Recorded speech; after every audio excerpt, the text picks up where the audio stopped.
ਮਾਝੇ ਦੇ 3 ਜ਼ਿਲ੍ਹਿਆਂ ਵਿੱਚ ਵਾਪਰਿਆ ਸ਼ਰਾਬ ਕਾਂਡ ਕੈਪਟਨ ਸਰਕਾਰ ਦੀਆਂ ਜੜ੍ਹਾਂ ਵਿੱਚ ਬਹਿੰਦਾ ਵਿਖਾਈ ਦੇ ਰਿਹਾ ਹੈ। ਵਿਰੋਧੀ ਪਾਰਟੀਆਂ ਮੁੱਖ ਮੰਤਰੀ ਕੈਪਟਨ ਨੂੰ ਬਖਸ਼ਣ ਦੇ ਮੂਡ ਵਿੱਚ ਨਹੀਂ। ਅੱਜ ਅੰਮ੍ਰਿਤਸਰ ਦੇ ਮੁੱਛਲ ਪਿੰਡ ਵਿੱਚ ਬਿਕਰਮ ਸਿੰਘ ਮਜੀਠੀਆ ਦੇ ਵੱਲੋਂ ਇੱਕ ਪ੍ਰੈਸ ਕਾਨਫਰੰਸ ਕੀਤੀ ਗਈ, ਜਿਸ ਵਿੱਚ ਉਹਨਾਂ ਨੇ ਕੈਪਟਨ ਸਰਕਾਰ ਖਿਲਾਫ ਰੱਜ ਕੇ ਭੜਾਸ ਕੱਢੀ। ਜਿੱਥੇ ਸਾਰੇ ਕਾਂਡ ਲਈ ਮਜੀਠੀਆ ਨੇ ਕੈਪਟਨ ਸਰਕਾਰ ਨੂੰ ਜ਼ਿੰਮੇਵਾਰ ਦੱਸਿਆ, ਉੱਥੇ ਸਰਕਾਰ ਵੱਲੋਂ ਅਪਣਾਏ ਜਾ ਰਹੇ ਰਵੱਈਏ ਤੇ ਵੀ ਕਈ ਤਰ੍ਹਾਂ ਦੇ ਸਵਾਲ ਖੜੇ ਕਰ ਦਿੱਤੇ। ਇਸ ਤੋਂ ਪਹਿਲਾਂ ਬਿਕਰਮ ਸਿੰਘ ਮਜੀਠੀਆ ਪੀੜਤ ਪਰਿਵਾਰਾਂ ਨੂੰ ਮਿਲਣ ਦੇ ਲਈ ਵੀ ਪਹੁੰਚੇ ਸੀ, ਜਿੱਥੇ ਪੀੜਤਾਂ ਨੇ ਮਜੀਠੀਆ ਨੂੰ ਕੈਪਟਨ ਦੀਆਂ ਸ਼ਿਕਾਇਤਾਂ ਵੀ ਲਾਈਆਂ, ਜਿਸ ਤੋਂ ਬਾਅਦ ਹੀ ਮਜੀਠੀਆ ਗੁੱਸੇ ਵਿੱਚ ਆ ਗਏ। ਮੈਨੂੰ ਬਹੁਤ ਇਸ ਗੱਲ ਦਾ ਅਫਸੋਸ ਹੈ और कैप्टन अमरिंदर सिंह जी ਨੂੰ 10 दिन ਲੱਗੇ ਜੀ ਇੱਥੇ ਆਉਣ ਲਈ, ਮਗਰ ਅਫਸੋਸ ਦੀ ਗੱਲ ਹੈ ਕਿ ਹਾਲੇ ਤੱਕ ਉਹ ਅੰਮ੍ਰਿਤਸਰ ਜ਼ਿਲ੍ਹੇ ਨਾਲ ਜਿਹੜੀ ਸੰਬੰਧਿਤ ਡੈਥਾਂ ਸਨ, ਮੁੱਛਲ ਪਿੰਡ ਦੀਆਂ ਸਨ, ਇੱਥੇ ਕੋਈ ਨਹੀਂ ਆਏ, ਨਾ ਬਟਾਲੇ ਗਏ। ਜੇ ਤਰਨਤਾਰਨ ਆਏ ਤੇ ਕੇਵਲ ਜਿੱਥੇ ਹੈਲੀਪੈਡ ਬਣਿਆ ਸੀ ਪੁਲਿਸ ਲਾਈਨ 'ਚ, ਉੱਥੇ ਹੀ ਉਤਰੇ, 10 ਮਿੰਟ ਦੀ ਕਾਰਵਾਈ ਪਾਈ ਤੇ ਉੱਥੇ ਚਲੇ ਗਏ। ਔਰ ਮੈਂ ਉਮੀਦ ਕਰਦਾ कि जिस तरीके का धोखा दशहरे ते रेल ट्रैजेडी जिहड़ी परिवार होए सन, जिहड़े गरीब परिवार सन, जिन्हां नाल बड़े वड्डे वादे कीते गए सन कि असीं यतीम बच्चिआं नूं अडॉप्ट करांगे, इन्हां दी एजुकेशन दा खर्चा देवांगे, इन्हां नूं नौकरी देवांगे, वो सारे वादे तो सरकार भज गई और उन्हां नूं मुड़ के विधान सभा तक जाके धरने लाउणे पे। वो हालात इन्हां परिवारां दे नहीं बनाए जाणगे। ना जिवें बटाले च जिहड़ा बलास्ट होया 23 बंदे मरे, अज तक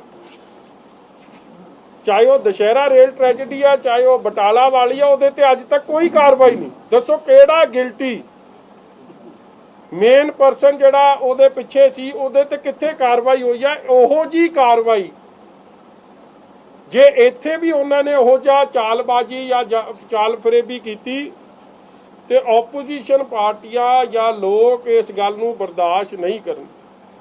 ਦੂਜੀ ਗੱਲ, ਮੈਂ ਕੈਪਟਨ ਅਮਰਿੰਦਰ ਸਿੰਘ ਜੀ ਨੂੰ ਉਹਨਾਂ ਦੀਆਂ ਗੱਲਾਂ ਯਾਦ ਕਰਾਉਣਾ ਚਾਹੁੰਦਾ ਕਿ ਗੁਟਕਾ ਸਾਹਿਬ ਤੁਸੀਂ ਹੱਥ 'ਚ ਫੜ ਕੇ ਸਹੁੰ ਖਾਧੀ ਸੀ। ਇਹ ਤੁਹਾਡਾ ਵਾਅਦਾ ਸੀ ਕਿ ਜੇ ਥਾਣੇਦਾਰ ਦੇ ਇਲਾਕੇ ਥੱਲੇ ਇਹ ਜਿਹਾ ਕੰਮ ਵਾਪਰੂਗਾ, ਤੁਸੀਂ ਉਸ ਥਾਣੇਦਾਰ ਤੇ ਡੀਐਸਪੀ ਨੂੰ ਡਿਸਮਿਸ ਕਰੋਗੇ, ਉਹਨਾਂ ਦੇ ਖਿਲਾਫ ਪਰਚਾ ਦਰਜ ਦੋਗੇ। ਅੱਜ 15 ਦਿਨ ਬੀਤਣ ਤੋਂ ਬਾਅਦ ਵੀ परचा क्यों नहीं दर्ज हो रहा? और अज मैं परिवारों को जाके आया, वो दसते हैं कि सानू कांग्रेस दे ते पुलिस वालियां दी ड्यूटी लगी कि तुसी उत्थे चलो, कैप्टन आ रहा, कि एक किस्म की हमदर्दी होगी। और जदों उत्थे गए तो कैप्टन अमरिंदर सिंह जी इन्हां नूं मिले तक नहीं। जब तुसी इन्हां परिवारां नूं मिल नहीं रहे, जिहड़े पीड़ित परिवार आ उन्हां दी गल सुन नहीं रहे, तो फिर इन्हां दे मसले किवें हल होणगे? जाए ये नजायज़ कारोबार जिहड़ा एडे वड्डे पद्धर ते सियासी सरपरस्ती हेठ चल रहा, रुकूगा किवें? जिहड़ी अफेक्टेड पार्टीज़ ने, सीएम साहब दी जिम्मेवारी बनदी सी कि उन्हां नूं सुणन, मगर सीएम साहब कोल उन्हां दे कोल टाइम नहीं सी। वो तां कल्ला एक जॉय राइड लई आए और जॉय राइड करके आपदे हैलीकाप्टर नूं मैनूं लगदा स्टार्ट कीते नूं दिन बड़े हो गए सी, जॉय राइड करके वापस चले गए। लोकां नाल जिहड़ी हमदर्दी वाली गल तां मैं नहीं वेखी। और मैनूं अफसोस है कि जदों ये रकम 2 लाख तो 5 लाख कीती ऑपोजिशन के दबाव हेठ, जो हले भी घट है, उस ते एक कांग्रेसी लीडर जकारा छड्ड रहा कि दसो कि किसी की डैथ हो गई है, तुसी एक गरीब का मुल, एक दलित भरा दे मुल 5 लाख पाया, जिहड़ा तुसीं जकारा छड्ड रहे हो, कि तुहानूं शर्म नहीं आ रही? इसलिए इस किस्म की जिहड़ी गैर जिम्मेवारा उत्थे सारा प्रोग्राम होया, रोल वेखण नूं मिलिया, एसी छड्डे सी जिवें पता नहीं किहड़ी हाई फलाई मीटिंग ते आए हो। जिहड़े लोकां दे दर्द, लोकां दीआं मुश्किलातां या असल मुजरम जिहड़े स्टेज ते बिठाए सी, वो सारी फोटो अपॉर्चुनिटी जॉय राइड नूं असीं एज ऑपोजिशन मैंबर रिजैक्ट करदे। और सीएम साहब दे हार्टलैस बयान नूं जाखड़ साहब उठ के कहते जी कई ब्लाइंड हो गए, अन्ने हो गए। सो सीएम साहब का अगों बयान से जेड़े गए तो गए, इन्हों भी 5 लाख दे देंगे। वॉट डू मीन बाय जेड़े गए तो गए? थोड़ी नलायकी करके किसी की डैथ हो गई, किसी छोटे बच्चे की, बच्ची की ਬਾਪ ਚਲੇ ਗਿਆ ਔਰ ਤੁਸੀਂ ਇਸ ਤਰੀਕੇ ਦਾ ਐਟੀਟਿਊਡ ਅਪਣਾਇਆ। ਇਸ ਲਈ ਇਹ ਸਾਰੇ ਮੁੱਦੇ ਦੀ ਨਿਰਪੱਖ ਜਾਂਚ ਹਾਈ ਕੋਰਟ CBI ਕਰੇ ਤਾਂ ਸੱਚ ਸਾਹਮਣੇ ਆਊਗਾ, ਨਹੀਂ ਤਾਂ ਸਾਰਾ ਜਿਹੜਾ ਕਵਰ ਅਪ ਆਪਰੇਸ਼ਨ ਚੱਲ ਰਿਹਾ ਹੈ। ਔਰ ਜਿਹੜਾ SSP ਧਰੁਵ ਧਈਆ ਮਹਾਰਥੀ ਜਿਹਦੇ ਇਲਾਕੇ ਥੱਲੇ 121 ਡੈਥਾਂ ਹੋਈਆਂ ਨੇ, ਉਹਨੂੰ ਤਾਂ ਚੱਕ ਕੇ ਤੁਸੀਂ ਰਿਵਾਰਡ ਕਰਤਾ। ਰਿਵਾਰਡ ਇਸ ਗੱਲ ਦਾ is he not responsible? Was he sleeping? Did he not know ਕਿ ਤੇਰੇ ਥੱਲੇ ਕੀ ਚੱਲ ਰਿਹਾ? ਉਹਨੂੰ ਜਦ ਸ਼ਿਕਾਇਤਾਂ ਵੀ ਜਾ ਰਹੀਆਂ ਨੇ, he is not acting, ਉਹਦੀ ਜਿਹੜੀ complicity ਹੈ ਇਸ ਕੇਸ 'ਚ, ਮਿਲੀ ਭੁਗਤ ਹੈ, that also needs to be investigated and he needs to be suspended। ਇਸ ਲਈ ਇਹ ਸਾਰੀ ਗੱਲਾਂ ਇਸ ਗੱਲ ਵੱਲ ਇਸ਼ਾਰਾ ਕਰਦੀਆਂ ਨੇ ਕਿ ਸਰਕਾਰ ਚਾਹੁੰਦੀ ਹੈ ਕਿ ਚਲੋ 10 ਦਿਨ ਬੀਤ ਜਾਣ, ਭੋਗ ਪੈ ਜਾਣ, ਲੋਕ ਗੱਲ ਭੁੱਲ ਜਾਣ ਤੇ ਫਿਰ ਇਹ ਦਿਖਾਂਤ ਫਿਰ ਵਾਪਰ ਜਾਏ। ਸਰਕਾਰ ਦੀ ਇਹ ਸ਼ਰਾਰਤ ਹੈ। ਸਪਿਰਿਟ ਦੇਖੋ ਜਾ ਕੇ ਰੇਡ ਕੀ ਕਰ ਰਿਹਾ, ਮੈਂ ਇਹ ਵੀ ਤੁਹਾਡੇ ਕੋਲ ਬੜੀ ਛੇਤੀ ਲਿਆਉਂਗਾ। ਰੇਡ ਕਰ ਰਿਹਾ ਲਾਹਣ ਦਾ, ਡੈਥ ਹੋਈ ਹੈ ਸਪਿਰਿਟ ਨਾਲ। ਸਪਿਰਿਟ ਦੀ ਇਨਵੈਸਟੀਗੇਸ਼ਨ ਕਿੱਥੇ ਹੈ? ਉਹਦੀ ਤਾਂ ਇਨਵੈਸਟੀਗੇਸ਼ਨ ਹੀ ਕੋਈ ਨਹੀਂ। ਸਪਿਰਿਟ ਆਈ ਕਿੱਥੋਂ? ਡਿਸਟਲਰੀਆਂ ਚੋਂ, ਕਾਰਖਾਨਿਆਂ ਚੋਂ। ਉਹਨਾਂ ਡਿਸਟਲਰੀਆਂ ਤੇ ਤਾਂ ਹਾਲੇ ਤੱਕ ਛਾਪਾ ਹੀ ਕੋਈ ਨਹੀਂ।